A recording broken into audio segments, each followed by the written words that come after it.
Hey, Mariel, thank you so much for joining us on Keeping It Real with Reverend Sal G. How are you doing today? I'm good. How are you? I'm doing great. Hey, Mariel, will you tell the people out there a little bit about what you do and where you work? Yeah, so I work in the worship arts department at Oro Valley Church of the Nazarene, and I wear a lot of hats in that position. I basically just support the team as best as I can, and that could be anything from getting production involved in events, scheduling our volunteers, helping out on the platform with leading music and vocal rehearsal and communication within different departments. I mean, it's pretty widespread. So you're leaving out a very important role that you're part of the worship team performing on the stage as well.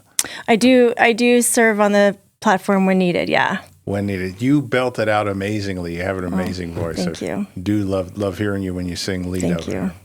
So how did you come about to join OVCN and then wind up being a part of the team? So COVID had a really big impact on our family. We were attending a church in the Northwest area, and as many recall, COVID was shutting down churches and things just got really unsettled for a while. And I felt very strongly in my belief that if I'm going to go from COVID, it doesn't matter what I do, God's going to take me from COVID. So I just really encouraged my family to just live our lives the way we should live them. And when the church started requiring reservations for the kids ministry and, social distancing, I just thought, this is crazy. So I have several friends who attend OVCN, and they said, well, why don't you come check it out, and after exhausting, going in person, I said, well, I'll just watch online. And if I like it, great. And if I don't, then we'll just move on to the next. So I happened to be watching on a Sunday, and I remember very vividly Pastor Craig preaching and not knowing him, just hearing him. And I remember thinking to myself, he's yelling at me. Like, I can't stand to listen to pastors who yell. And so a friend of mine said, well, what did you think? And I said, well, he just really yelled at me a lot. And she said, no, you don't understand. He's just a very passionate individual. If you come in person, it's totally different. So I said, okay. I talked to my husband. I said, the message is great. The music was great. Let's go check it out, And as soon as we walked in, we saw the Kids Zone. My husband, who grew up Catholic, which is very important in this conversation because we've struggled over the years to find a church where we both just feel right at home. So as soon as he saw the Kids Zone, he said, this is home. And I said, well, hold on. I got some boxes that need to be checked, right? And one of those was the missions. And that was huge for me. And when I saw how much Oro Valley OVCN pours into the community and globally, really, I thought that is one of the most important things for me. Of course, the music was a huge thing as well, but the giving back was a box that had to be checked. So ultimately, that's how we landed there. So you're attending the church with your family. You want to tell everyone out there a little bit about your family? Yeah, so I have a son who is 12. Yes, he's 12, and a daughter who is 9, getting ready to turn 10 in January. And my husband is Conrad. He's great, he's supportive with all my music endeavors. So, yeah, I'm partial to your husband. Yeah. We have a great relationship. I love talking and spending time with him. He really is a great guy. So you're going to the church. Mm-hmm. How does it transition from just starting to attend to eventually being offered a position there? I honestly don't know because I was in a season of balance. I was taking care of my mom at the time. She was living with us. She's bipolar and has dementia and a lot of other health problems. And so at that time, I was taking care of her and homeschooling my son, and I was working as a fitness instructor to just get some adult conversation outside of the home. And I found out that the person who was in my position was stepping down. And I happened to be serving that Sunday when I received the message, and I was sitting next to Pastor Connor, and I just asked, has this been posted? And he said, why are you interested? And I said, well, I don't know yet. Like, my situation with my mom, and I'm already spread pretty thin. And he said, okay, well, I'll let you know. And I didn't hear anything for a while, and then I get an email, asking me to come in for an interview, and I just laid it out. I said, this is what I'm faced with, and I prayed about it, and I even told the Lord, like, you can close this door, and I'll be completely fine with that. Like, I'm totally at peace with whatever direction you choose for me. And he opened the door, and the leadership at the church is amazing, and they were so more than willing to work with me in my schedule and knowing my circumstances. And the rest is history. So it's been great. So how long now have you been working on staff? Just about 2.5 years. 2.5 years. Mm-hmm. Right on. You've seen some changes, haven't you? Lots of changes, lots of growth. Yes, amazing growth. It's been good, yeah. So I want to go back in time a bit. Okay. How was it for you growing up as a child? Did you always have God in your life? So this is where the tissues come in. So I grew up in a very small town. I grew up in Flagstaff, outside of the city. I actually was born in Sierra Vista at Fort Huachuca, and I was given it for adoption. And I was in foster care until I was 7 months old. And my mom, who adopted me, saved all of the letters that they wrote, the foster family, and gave it to me when she felt like I was mature enough, to hold on to it. And in those letters, my foster family had talked about how they prayed for me.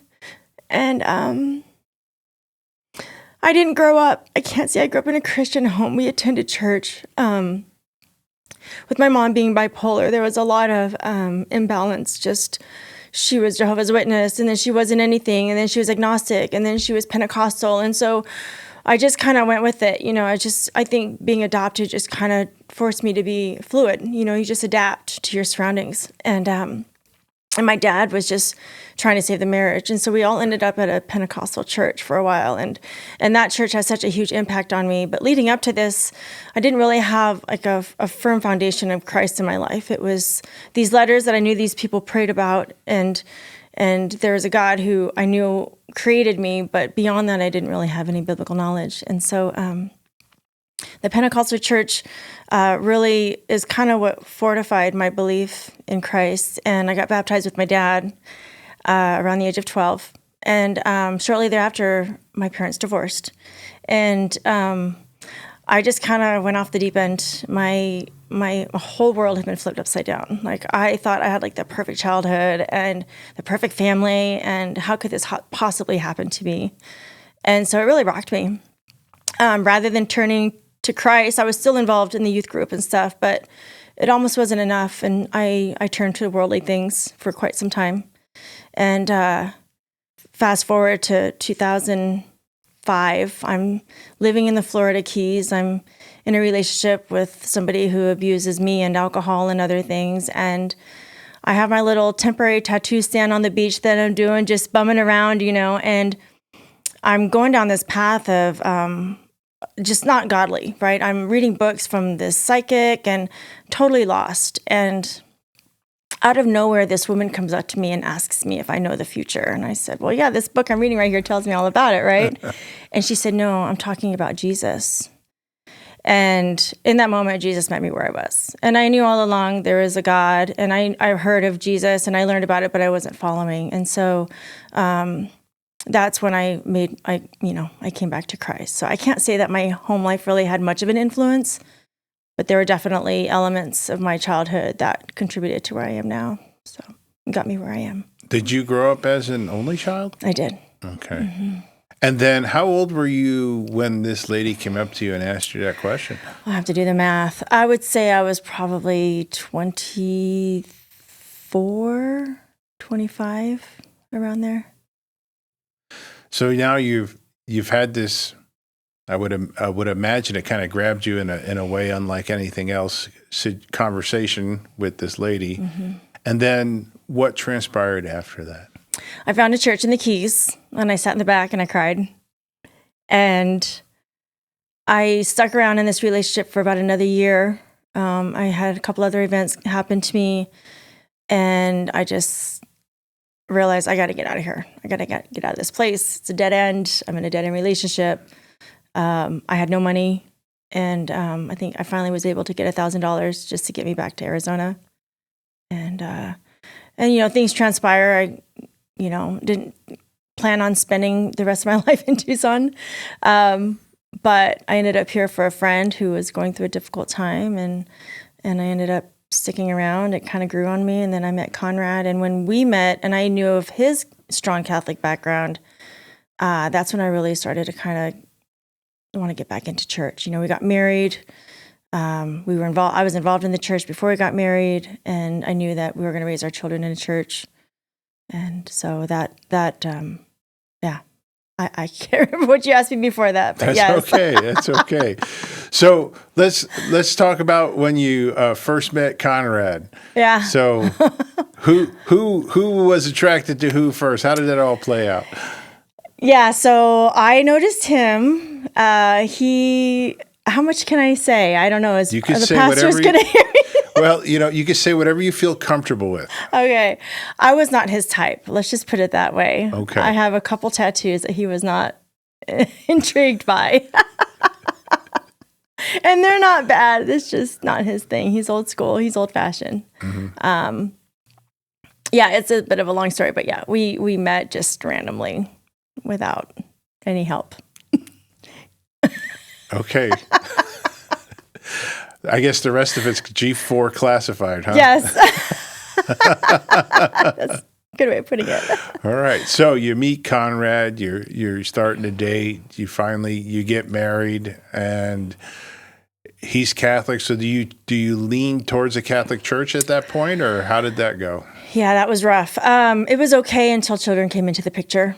I wanted to give the Catholic Church a fair chance, and so I attended with an open mind. And if you've ever been around Pentecostals, I mean, we're wild, right? We dance, we sing, we clap, we shake tambourines, and then stepping into a Catholic Church environment was very opposite of what I was comfortable with. There was a church at the end of Ina, which I really appreciated the message. I valued it, but I just felt like this isn't a place where I want to raise children. And that was really divisive for us. We struggled with that for a long time. And so we ended up finding a non-denominational church, which was kind of a middle ground. And that's a church I ended up getting really involved in. I was in leadership with that church. And he just kind of was sticking around because I was in leadership. And I didn't realize for 10 years that this was not a place where he wanted to call home. So until I finally stepped down is kind of when he came forward with that. And so he's a good guy. He puts up with a lot. I owe him a lot. So I'm hearing a theme here. You wind up volunteering, stepping up. You wind up in leadership positions with the churches you attend. Mm-hmm. Is that a call that you feel God puts on your heart? Yeah, it is. Although recently I feel like, not even a feeling, just a question. I don't think of myself in a leadership role, although I feel like sometimes the volunteers turn to me as one of their leaders. And I don't know. I think God's doing a work behind the scenes, and I'm just kind of waiting to see what doors he's going to open while I kind of feel like maybe some doors are closing. I'm not really sure where this is going to lead. I know he's put it heavy on my heart to pursue theology and go back to school. And I went for the local minister's license. I'm waiting on a decision from that. So, there's some wheels in motion, just trying to narrow down what direction it is God's calling me. So local minister's license, does that mean you're going to go for district licensing too? I believe so. I need to... Right on. I'm doing some research, so yeah. Well, I can answer some questions, That's right. You're going down that path right now, aren't you? I'm 3/4 of the way. Are you really? Yeah. See, that's the part that scares me a little bit is, can I do this and raise a family and work full time? And I think right now that's what's weighing the most is, do I have the capacity for this and the bandwidth, which I don't know yet. God is a miracle worker, though. He is, and I believe you do. And they've just recently changed the non-degree program. I saw that. I attended that call. Were you on that call? I was on one of them. Were you? There was two. Oh, I only got one of them. Okay. Yeah. Yeah, it's really interesting. So I've already signed up for the first 2 courses and kind of check things out. 8 weeks. They call it pass-fail, but you have to get at least 75%. Okay. And coming from Nazarene Bible College to this, it is a night and day difference with expectation and a workload. And you can work at your own pace, so you don't have to, the week to week, it doesn't confine you like the other school I was going to. So if you're able to put a couple hours in, you can get a lot of stuff done. Mm-hmm. I think it wouldn't be as hard as you might think. And then also, the Arizona district only expects you to do 2 classes a year. Oh, wow. You don't have to take classes constantly. They only allow you to take 1 class at a time. You have to have special permission to do more than 1 class at a time, which I wouldn't really recommend that, considering what you got to do in the classes. Right. Yeah. How long does that take then to complete? So you have 10 years. If you do 2 classes a year, essentially, you'll have 20 classes done. Before you can apply for your district license, I believe you have to have 5 classes completed. Okay. So then, and I think with the change, it's 21 total classes. So you definitely get it done within the 10-year time limit. Me being an older guy, and I saw the program, I didn't want to be in my 60s still going to school. Yeah. But I kind of been pushing it pretty hard to try and get done. So I was hoping 26 would be the year, but that's going to be in God's hands now. Yeah. So I can definitely do 6 courses. Wow. I will do at least the 6, and that will leave me 2 more to finish. You're almost there. And we'll see what God has planned for that. Awesome. But there isn't a lot of pressure with the school work now. Okay. That's good. That's good to yeah. So one of the things that came up recently for me was the Point Loma. Did you hear about the TPUSA chapter being denied? Yes. So I really questioned the credibility of what they're teaching there. And so that kind of put things at a screeching halt for me, just until I find out exactly what this all means for them and what they're teaching their students. And I don't know, it's all through PLNU, correct? And if I'm understanding, like all of the coursework is through that university? Yes. Yeah. We are in a bit of a pickle when it comes to that. Yes. Because they are responsible for administering classes for the United States and Canada. Okay. So everything going to come from Point Loma.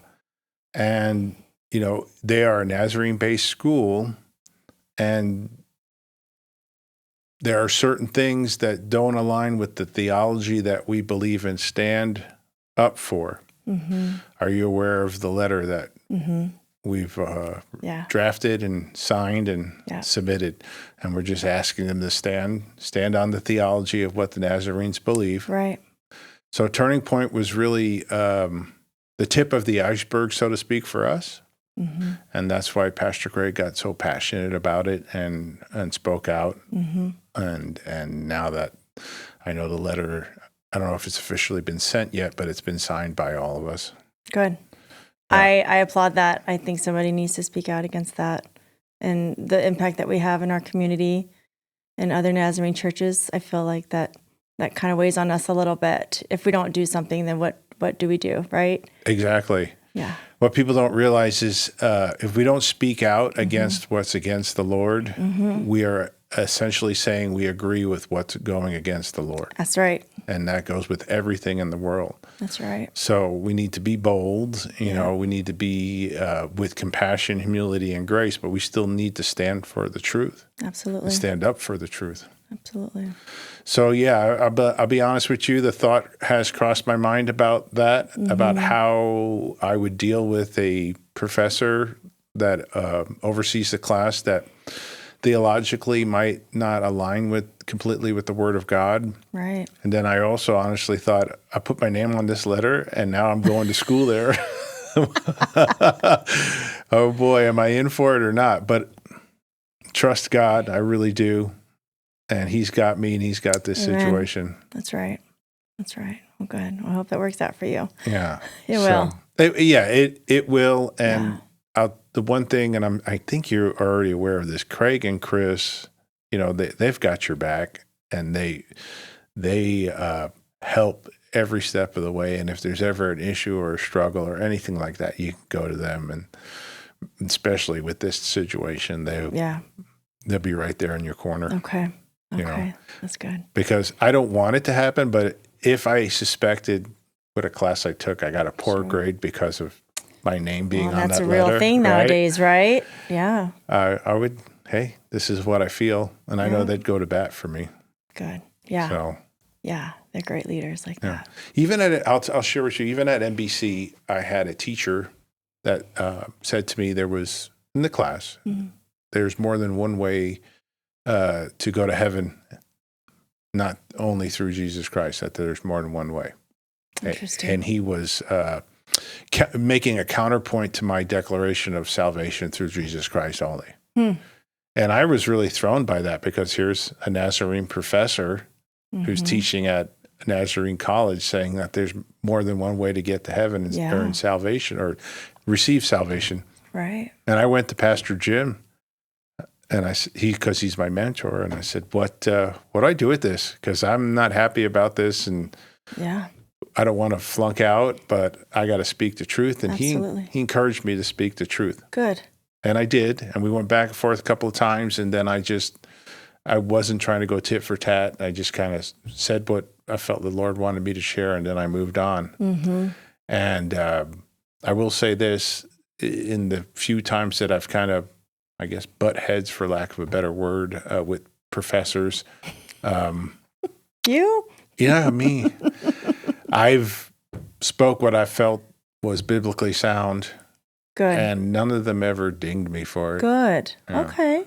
That's good. I would hope that they would encourage that a little bit almost, right? Because the Holy Spirit speaks to us in such unique ways, right? That we understand. And if we feel convicted about something, if they don't honor that as the professor of that class, I feel like that would just completely go against everything that they're teaching. I mean, right? No?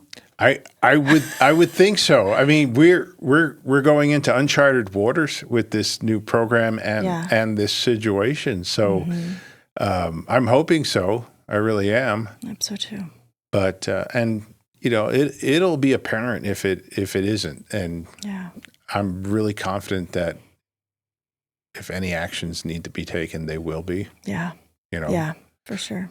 But Craig is such a strong leader.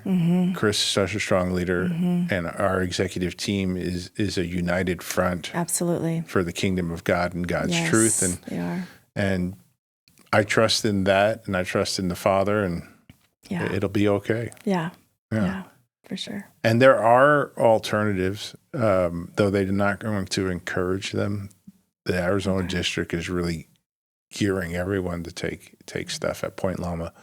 Because if you take it anywhere else, you're still getting it from Point Loma. I was wondering about that, because I thought about GCU as an alternative.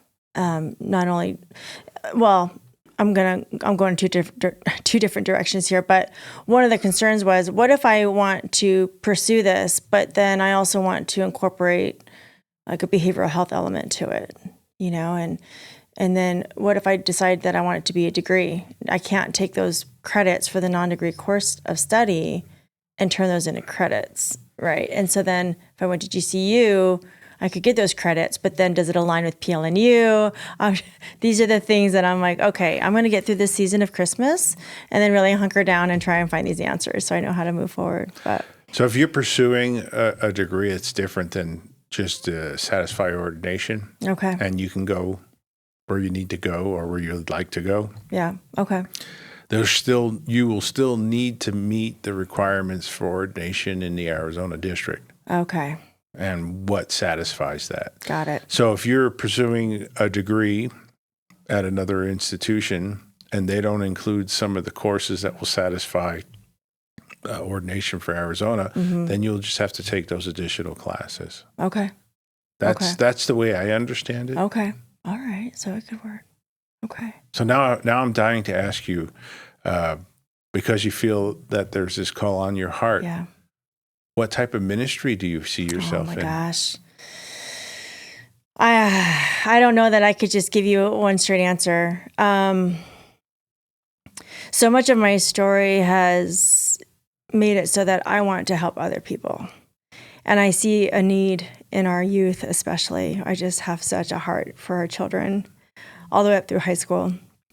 They're so impressionable, and there's so much evil in the world that's being thrown at them all the time. And maybe it's because I'm a mom and I just see what battles I'm fighting in my own home with my kids, But there's a lot of hurting people out there, and I want to help them. And whether that be from a pastoral perspective of speaking truth into their lives and leading them to Christ and giving them hope, or helping them process the hurt and trauma that they've been through. That's where my heart is. I really want to help people. I want to help people feel stable and get them to a place where they know how to surrender to God and live a life that is full. I worry about the younger generations, and I don't think there's enough help out there for them. And if there is help, it's barely scratching the surface. It's not this little Band-Aid that you can put on people and they feel better for a little while. It's deeper than that. Well, I'm in watching you from afar. I will say, whether you accept it or not, you're a powerful leader for God. Thank you. I see how you work with people and young adults and kids. It is amazing. It's amazing to watch the Lord's light and love and spirit work through you. You don't give yourself enough credit for that. People look up to you. Thanks. And they appreciate all your hard work and effort. I do, and I know Craig and Chris definitely do as well. But sometimes this term is used too generously, but you're truly a rock star at that church. Oh, thank you. You really are. Thank you. So I got a question regarding your children. Okay. So considering all the evil that's out there that you've mentioned, how have you gone about raising your children, especially when it comes to, like, say, institutions for scholastics? Mm-hmm. Well, we homeschooled for a little while. I didn't mention that part or maybe I did when they hired me on. I was homeschooling my son.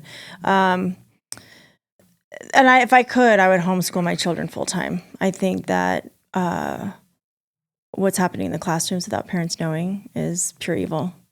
And so because of that, I've been very selective. My son is now back in the classroom, but very selective with where I send my kids to school, and knowing the teachers, knowing what they're teaching, making sure that what they're bringing home aligns with our biblical values in the home.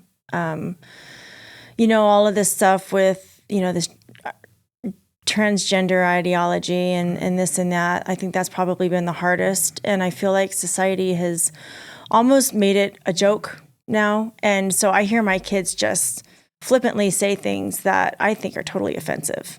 And that you don't just call somebody that, you don't just hate a person because, you look at the heart, and you don't have to agree with their lifestyle, but they're still a human being and God still loves them too. And we really are working hard to drive that point home with our children, that it's not okay to say those things, for one. And second, you don't treat them differently because of their lifestyle choices. You still love them and treat them as you would if they didn't have those lifestyle choices.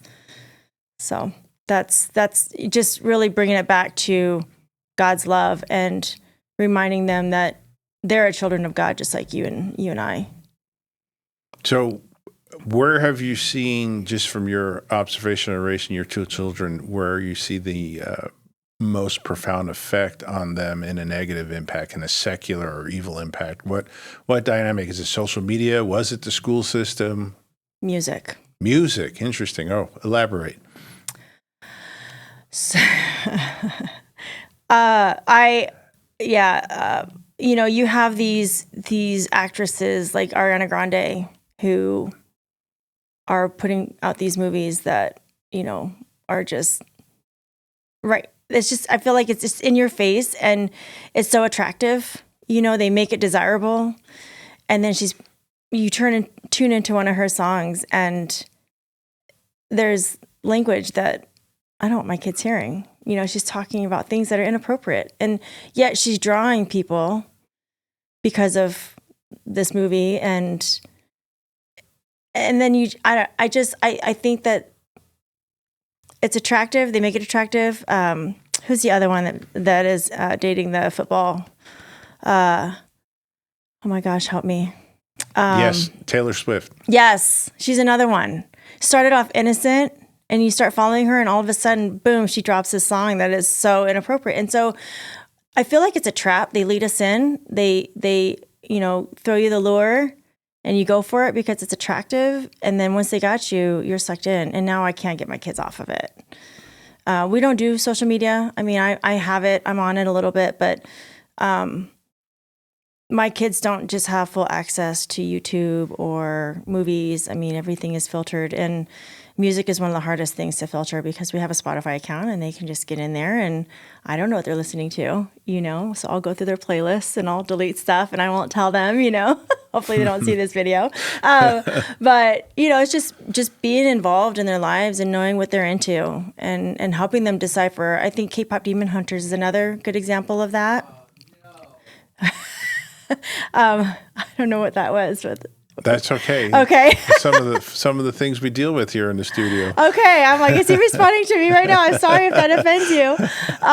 But my daughter watched that movie without my permission from another Christian family, and they said, "Oh, by the way, I hope you don't mind." I'm like, "Well, wait. The title alone, I need to know what this is about." Great music. I think the music was really well done. I can even appreciate it, but I had to sit through that movie with my daughter, and as soon as she said, "Mom, she's a good demon," it was like, wait a minute, there's no such thing as a good demon. Whoa. You know what I mean? Like, that's how they portray it. And it was good because it opened up conversation and dialogue between my daughter and I for me to be able to say, yes, Satan is very real in the world and he does speak lies into your lives. And this is what you hear when you're telling yourself that you can't, or that you're terrible, or that you're a failure. That's all coming from enemy. That's not from God. And so I can appreciate the elements and the speaking points that it creates, but at the end of the day, like, they are really just manipulating the into believing that these things are acceptable. Yeah, I just want to jump in, with K-pop Demon Hunter. There's been a lot of controversy and a lot of other pastors that I've seen online that talk about that show where, it deceives a lot of these younger, especially this generation, a lot of kids who are looking at this cartoon and they think that demons are kind people. You know, there's good demons. It's not all demons are bad and so deceitful. They show you that by the way how the story goes. Yes. I guess there's some kind of relationship going on in that anime cartoon where it shows that there's a person that is like a demon and you can love them and you can accept for who they are as a demon. And they're beautiful. Yeah, and that they're beautiful. Yeah, it's very deceiving, and a lot of pastors online, and especially one that I'm who I've been listening to. His name is Vlad. I forgot his last name, but he's a preacher from Germany. And he talks about that, and it's very deceiving. Demons are not all demons are evil. You can love demons, and it's just another way of deceiving kids nowadays who are saying you can accept whoever they are. Whether if that's not. I mean, it's not. They're not targeting exactly that, but it kind of intertwines with you can accept everyone, whether they're gay or lesbian or they're part of the LGBT, and you can also still believe in God and that kind of stuff. It intertwines with it, even though they don't go exactly they don't talk exactly about that, but secretly it goes into that path. So, most definitely. Yep. And they're sneaky about it. Yep. It's all a trick. So enemy's very happy right now the way things are going. Absolutely. So, people don't understand that Satan doesn't mind if you're a good person and you do good things. Yep. He'll use that. Yep. He'll keep you you're doing great. You're charitable. You help out. You open doors. You say thank you. Right. Good people don't go to heaven. Right. Saved ones do. Yeah. So if he can keep you distracted being good and pumping you up and making you feel good, and you never take that opportunity to surrender, first of all, to recognize that Jesus Christ is Lord and Savior, and that you need that recognition in your life, and you need to surrender to him so you can have everlasting salvation, true happiness, joy, and life, and light in his light. These people are just manipulated and lost, and in so many different ways, right? Right. So you have your kids being affected by this music. How do you feel the battle's going when it comes to that? Every stage of life is different, and one thing gets easier and then you're on to the next. That's a challenge. So ask me when they're 18. I'll let you know. Hey, this is Reverend Sal G, and I want to say thank you. You've made it halfway through the podcast, and I just want to give you a little heads up on our brand new website, Your Digital Revival. That's where my podcast is being broadcast from. You can connect deeper into our mission. Here's what you can find there. You can find our latest updates, drops. You can find streams on online radio and our podcasts, additional media content.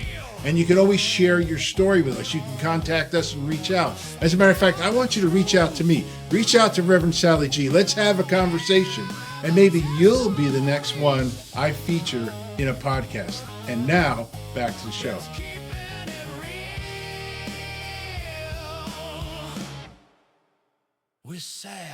So when these kinds of things become prevalent in your child's life, like a negative impact, so how does that work with you and Conrad? Do you come together and powwow and get a game plan, or? So, just full disclosure, one of my life goals is to learn how to be a submissive wife and let my husband lead the household. One of the things that's been hard is that he comes from a very strong Hispanic culture, and the woman is the matriarch. And so we're not great at what we're trying to achieve here, biblically speaking, right? He's totally fine with me laying down the law, and I'm totally fine being the person to lay down the law. So one of the things that we have been getting better at, and I think a lot of it has to do with just communication. Just ladies, so you know, just because a man is in the room doesn't mean that he's listening. Because I oftentimes think that because Conrad is sitting right there in the kitchen with me while I'm talking to the kids, that he is part of this conversation when he is hanging out in his nothing box. There's nothing going on in his mind, right? So it's being intentional with those conversations. Hey, by the way, I found this. Xander's saying this. This is how I addressed it. I need you to get on the same page with me on this. I found out that they were watching this movie. I don't think it's appropriate. You know, I'll oftentimes come in and he's watching a movie with language and my 9-year-old sitting right there. And I'm just like, do you think this is appropriate for a 9-year-old? I mean, I hate to be that person, but I don't think that he's always thinking like that. And so it's really taking extra effort from me to kind of get on the same page with him, like be on the same team. And yeah, it's gotten better over the years. It was touch and go there for a while, but we're getting better at being that united front for our kids. And, you know, you don't go to dad and ask because you didn't like the answer mom gave you kind of situations. Yeah, don't like when that happens, right? Yeah. So how about, all right, so kids are asleep, visiting, whatever, on a trip. Do you keep the same stringent policy for your own viewing? Or are you comfortable in seeing certain things because, you know, your kids aren't around and you feel comfortable enough in yourself or strong enough in yourself not to be swayed? How does that go for you? Yeah, you know, I've never been one to just kind of sit in front of the TV and watch movies. It's got to be a really good movie for me to go to the theater and spend money on it. So, yeah, I'm probably not the best person to ask because I don't spend a lot of time in front of the TV, and really my playlist is all clean Christian. If it's secular, it's clean, or it's like oldies, which are fairly clean. And then movies, you know, I've really gotten into The Chosen, just trying to get through that series. That's been really enlightening, just reading the Bible, but then having a story to tell it and have the perspective of those who lived in those times has been helpful. You know, I find myself getting triggered when I hear F-bombs being thrown around in movies, and not just like I flip out, but it's like, oh, like it kind of jolts me. So yeah, there's definitely some work that the Spirit's done in my life to make those things undesirable. But if I'm around it or if I'm watching it with friends, it's like I can enjoy it. I can try and find the humor in it, you know, if it's something like that. But overall, I try to avoid stuff like that. Yeah, and that's not easy to do, too. No, it's not. It's because it's everywhere, right? Yes. Yeah. So, like, for example, the gifts that maybe your kids are desiring this Christmas, they may not align with our Christian values. That might be a fight or a struggle. Have you experienced things like that? I've been very fortunate to not have that be a thing. There was a period where our son was really into some of these video games, and I think, what is it, Five Nights at Freddy's was a big thing for a while, and there goes that. I'm touching on I know. controversial He's stuff. never been this vocal before, Tony. Really? Oh, All no. right, let's go, Tony. You are cooking. That was, okay, seems harmless, right? But then when you start to hear these songs about there's a child in the stomach, and I'm like, are they eating children? Because that's a thing. I know it is. I've gone down that rabbit hole, and that's demonic. And so we're cutting it out. And it took a lot for me to kind of get to that point, because my son had used his own money to go buy these posters to put up in his room. And I thought, well, that's his money. He should be able to choose to do what he wants with it. We had a woman living with us for a little while, and she was a strong believer and said, those things are demonic. I will pay your son to take those things off his wall. And I said, okay. If you want to do that, go for it. But it was a conversation that had to take place for me to realize the severity of it. And so, again, another example, right, where they make it seem so desirable and fun and harmless when there's an underlying message there that they miss, but it's just desensitizing the masses. And so, I've been fortunate. My kids want Legos and Uggs this year. So I'm like, got it. Right on. Yeah, I had the Five Nights at Freddy battle for a while with Isabella. Oh, yeah? Uh-huh. And, but then she was really into Roblox. Roblox, yeah. Right. Yeah, So, which is another one you got to be careful with. well, let me tell you what played out. She was playing the game online, and they allowed characters raped a character in Roblox. Oh, my. And it disturbed her to the point of where she's like, Dad, this has happened. She was all shook up about it. Never wanted to play again. Never wanted to go online with that. And that was it. Roblox was over for her. I was thankful for that. Mm-hmm. But to talk about desensitizing, right? Mm-hmm. Or just even to introduce the ability to do that in a children's game. Yeah. And then allow these kids to watch it play out. It just shocked me, really did. Even my daughter's, I would say, 6th, 7th, and 8th grade, the school she went to, initially faith-based school, seemed pretty solid.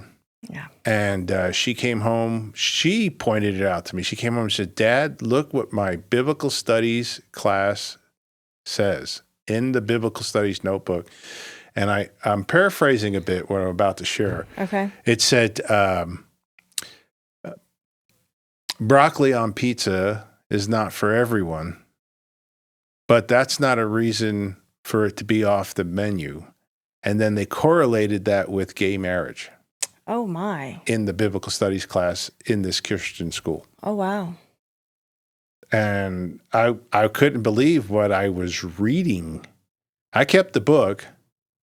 I even reached out. I didn't make a big public stink of it, but I did reach out to people and said, if you're interested in sending your kids to the school, you should contact me and we can have a conversation. I think I remember a conversation with you on that. And then I didn't know that it was like that. Oh, Wow. And so in addition to that, then she came home with a survey. And the survey geared, the answers geared the kids to make it feel that this was during COVID, that it was okay to tell on your parents to other governmental /type agencies.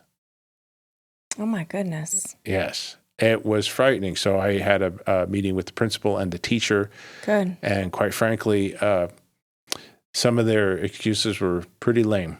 Really? Oh, extremely Oh, they lame. were actually able to justify that? Oh, yes. So my goodness. They told me one answer was, well, originally I was just going to copy certain pages out of the book. but I did, and we just wind up using the book, but we're not teaching those sections of the book. And I said, you presenting this book to the children, and clearly this one section was taught in class, and this is heresy for you to say this and teach this to our children. And so between the principal and the teacher, they danced around it a bit. Wow. And I told them, said, she's no longer going to be learning out of this book. And you need to take her out of this class and give her a study class or something. And then they got back to me and said, we can't really do that, but are you okay with her doing book reports on biblical figures to finish out the school year and finish out the class? How about we lead with that next time? But yeah. Sorry, Christian school? So, and unfortunately that school has gone down that, alphabet rabbit hole. That's too bad. It really is. Yeah. It really is. But I admire your diligence in keeping your kids on the straight and narrow and keeping them aligned with the Word. And most parents aren't as diligent as you are, and as Conrad is when it comes to your children. I think we fell asleep at the wheel. Yeah. We took a lot of things for granted. We thought we could trust our school system. Yeah. And look where it led us. Yeah. Hey, Tony, how are we doing with time? It is currently 1:48, so you probably have maybe like 10 minutes. Okay.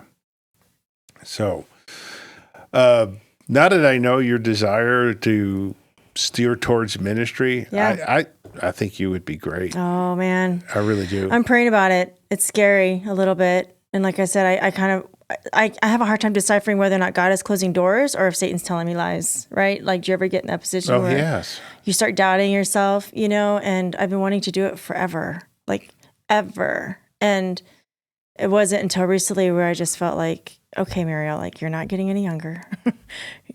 My kids are still young, but I still have time, right? So, God has a plan. I'm just waiting for that clear direction, kind of like with what you were saying, like you're not sure if, he's saying yes, but he's not saying no. So, Well, don't let the age thing get in the way, because God has a way of making things work at any different age. I mean, I came to Jesus in my 40s, and, 5 years ago, I started this process of becoming a pastor. So you just never know, and you just trust, and the time is there. The other thing I would say is, Satan likes to put doubts in your mind, but if there's affirmation from the Lord, and if you specifically ask him for a second affirmation, God will give you that. Because I remember coming out of some prayer time with myself and going to Ellen and saying, I think God wants me to be a pastor. And she said, well, now we have to get a second confirmation from God. I was like, okay, we'll get a second confirmation from God. And the way God worked it, I think almost 2 weeks prior to that, I had submitted an email to Pastor Chris, about, hey, look, I've got more time to give to this church. Put me to work and let me do more stuff. And the day after I spoke to Ellen about being a pastor, he finally answered that email. And in that email, he said, you should consider full-time ministry. Wow. So I ran to Ellen. I was like, is this it? And she's like, yes. That's awesome. That it was. And so God will work in that way. Yeah. And she tells me, when we talk about the past, she said, I always knew you were going to be a pastor.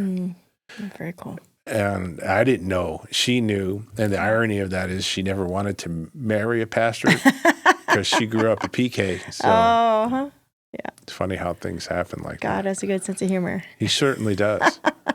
Certainly does. That's cool. Very cool. Thanks for sharing that with me. That's You're encouraging. Welcome. So do you foresee staying in Tucson with this vision of becoming ministry, or I should say going into ministry, or do you see yourself in other places? Or? Yeah, well, one of the curveballs that was thrown at me was when Pastor Sean said, you got to be ready to go where God calls you.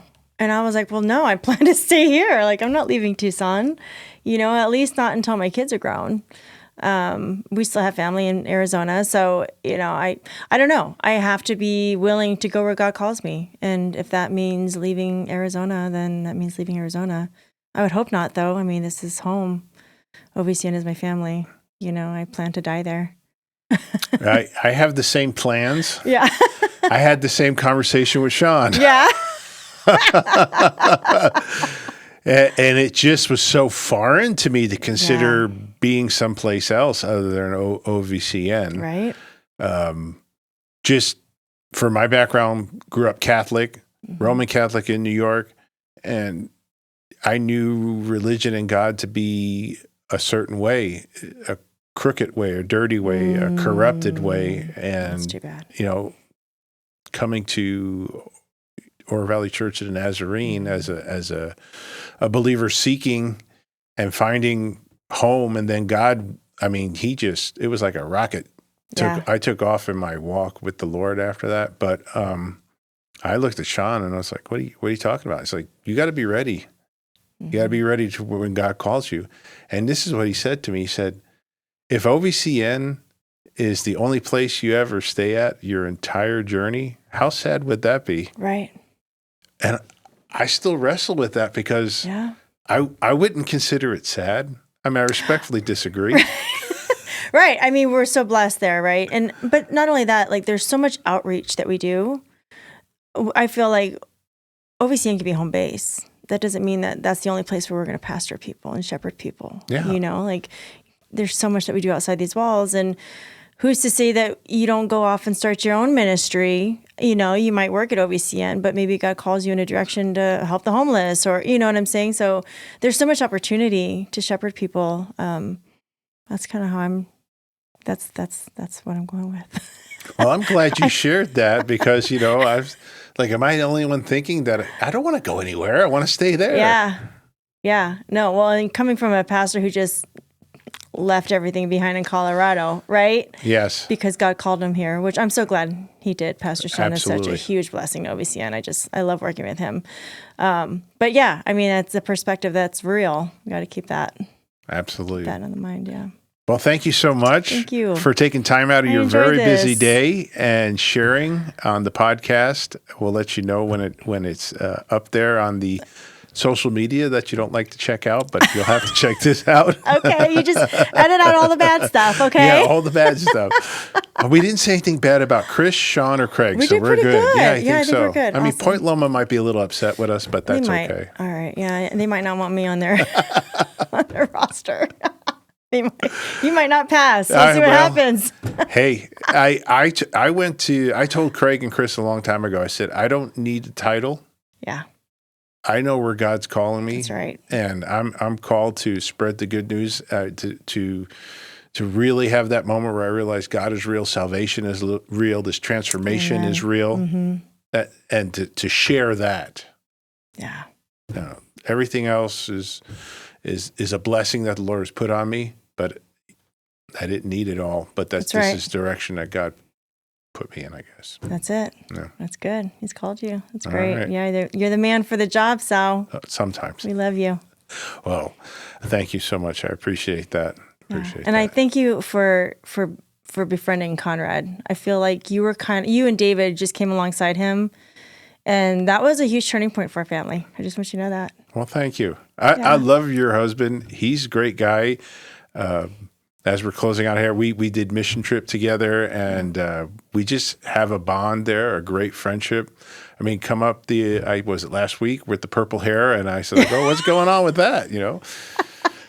So, yes. Yeah, Millie kind of left him hanging on that one. Just a little bit, but it looked good. It looked good on him. It really did. Yeah. I was envious. I don't have hair to turn purple, so. You could do the goatee, maybe. All right. Well, thank you again. Thank you, Sal. Appreciate you. All right, Tony. Hey, thanks for checking out Keeping It Real with Reverend Sally G.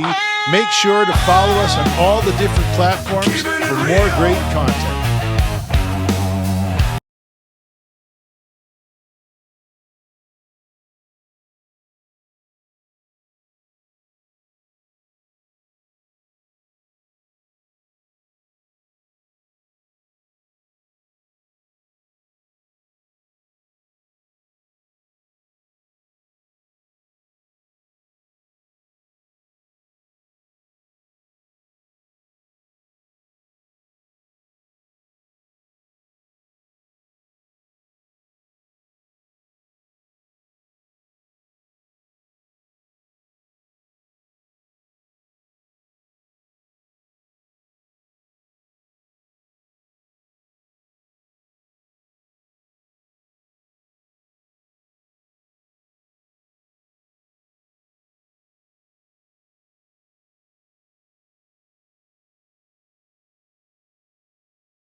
Hey, thanks for checking out Keeping It Real with Reverend Sal G. Make sure to follow us on all the different platforms for more great content.